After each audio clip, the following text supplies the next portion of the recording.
Be the last one up. Be the first one there, the last one to leave. Blood, sweat, tears, it didn't matter. I was willing to do whatever. I would run through a brick wall to be the best I could be. Sacrifice whatever I needed to. But you see, the question about that is, if I was willing to do that for the game of football, what am I willing to do for something that actually matters? You see, we all love football. At least probably most of us love football. And we're passionate about it. But at the end of the day, it's just a game. And yes, there are awesome rivalries, and there are so many exciting moments, and it's great, and it's something that I love. But at the end of the day, it's just a game. And if all I do is win or lose games, win or lose championships, and am known for playing football, I would consider my life a failure. What do I do that actually matters? You see, if I'm willing to do all that for a game, what am I willing to do for my relationship with Jesus Christ? What am I willing to do for the people that are around me that are actually hurting? What am I willing to do for my neighborhood, my community, my school? What am I willing to do for something that matters?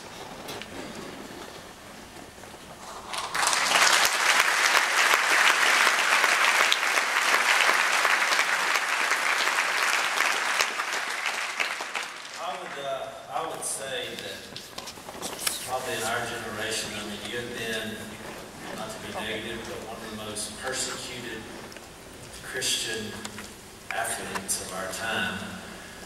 And just overall, you know, in the celebrity world, you're constantly persecuted for your faith. Probably the most till my dad came along.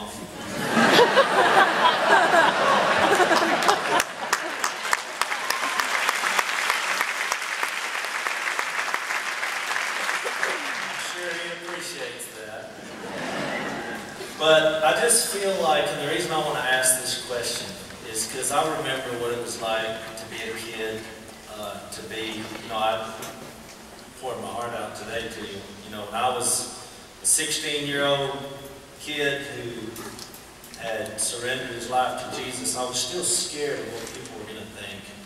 And it took me a while to bow up and say, here's what I believe and I'm proud of, because I was scared of persecution.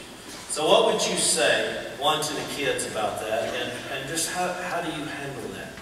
I would say for in me, you have peace. In the world, you have tribulation, but take heart, I have overcome the world, John 16:33. And Jesus doesn't say that it's going to be easy, but he does say it's going to be worth it. And for me, that's something that I've always tried to keep in mind. And, you know, it's not about being perfect, because we're not. It's not about trying to be perfect. It's not about even being better, because we're all going to fall short, we're all going to fail, we're all going to mess up every day. But it's about realizing who is perfect, and that's Jesus Christ. And he wants a relationship with you, and he wants to have an intimate relationship with you and make a difference in your life. So if we think we're going to get better on our own, that's just not going to happen. But through him, we can grow. Through him, we can make a difference in people's lives. And you know, it doesn't have to be all day, every day. But we have to somehow focus in our life on things that matter. You know, one example was at the University of Florida. I was very blessed.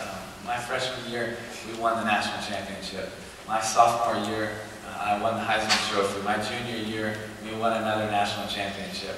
Coming back for my senior year, when we gathered together as a team, we broke it down to best ever. Because we really thought as a team, we have a chance to be the best ever. Win 3 out of 4 national championships. Not many teams have ever done that. That was something, that was our goal, that was our dream. So we can do this, we can be one of the best teams to ever play college football. We were so excited about it, we worked so hard for it. We started that season #1 in the country. We went undefeated. We're playing Alabama in the SEC championship game. And if you're an SEC fan, which I'm sure most of you are, you believe that when you win the SEC championship, you're probably going to win the national championship. And we really believe that. We believe that playing Alabama, we believe that was the national championship game. And we went into that game with such high hopes and promise to be one of the best teams ever. And you know what? We failed. We fell short. And it hurt.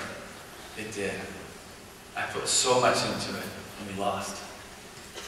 And I was so disappointed. I was so upset, and I had a terrible attitude. That whole next week, I was probably miserable to be around. That next weekend was the college football awards. I had to show up. I was up for about 6 awards that year. we're sitting at this banquet the night before these awards, and they're doing all this stuff with Texas versus Alabama, and I have to watch it right in front of me, and I'm so frustrated because I know we should have been in that game. We were so close to being one of the best teams ever. We felt just a little bit short. I was devastated. I was so disappointed. I was so hurt, and I was so mad. This waitress comes over and she says, "Hey, Mr. Tebow, there is this girl named Kelly.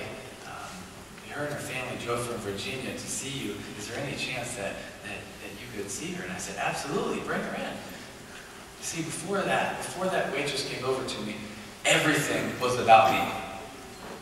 It was about what I could have had, how I could have represented myself, the legacy I could have had. It was all about me. You know, isn't that a lot of us? Most of the time, life becomes all about us. But at that moment when she asked about Kelly, everything changed. They said, "We're full in here, will you go out and see her?" I said, "Yeah, I'll go out and see her." And so I went out and I saw Kelly and her family. Her name's Kelly Fawn. I'm still friends with her to this day. I actually just texted her yesterday. And I hugged her and I got to encourage her. And this is a girl that has gone through more disabilities and more obstacles and more adversity than I could ever think about my entire life. And yet she was the one that was encouraging me. And that was giving me the right perspective. And just hanging out with her family and her sister and her mom and dad, God put it on my heart, ask her to be your date tomorrow, knock down the red carpet for the awards. And so I said, "Kelly, will you be my date?" And she said yes.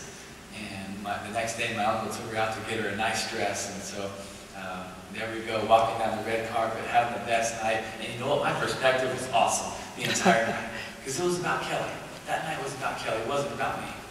And so we go, and we sit down, and the awards start, and then the first award for me is up, and you know what? I lose. And then I lose again. And then I lose again. And then I lose again. And then I lose again. And it's about time for the 6th award, and I was 0 for 5. It was my whole perspective going into the night was all about Kelly. But then when the award started, it turned to being all about me. And I was mad again. And I was frustrated. And I was so disappointed. I felt like I let everybody around me down. But you know what I lost perspective of? Tonight wasn't about me. And my mom leaned over and said, "Timmy, it's all right. You already won the award tonight.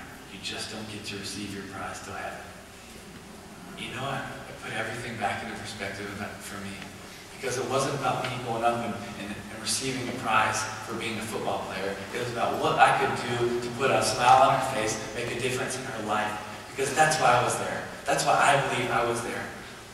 And so many times in our life, we lose focus on what mattered. Well, what mattered that night wasn't me winning a prize. It was me investing in her life.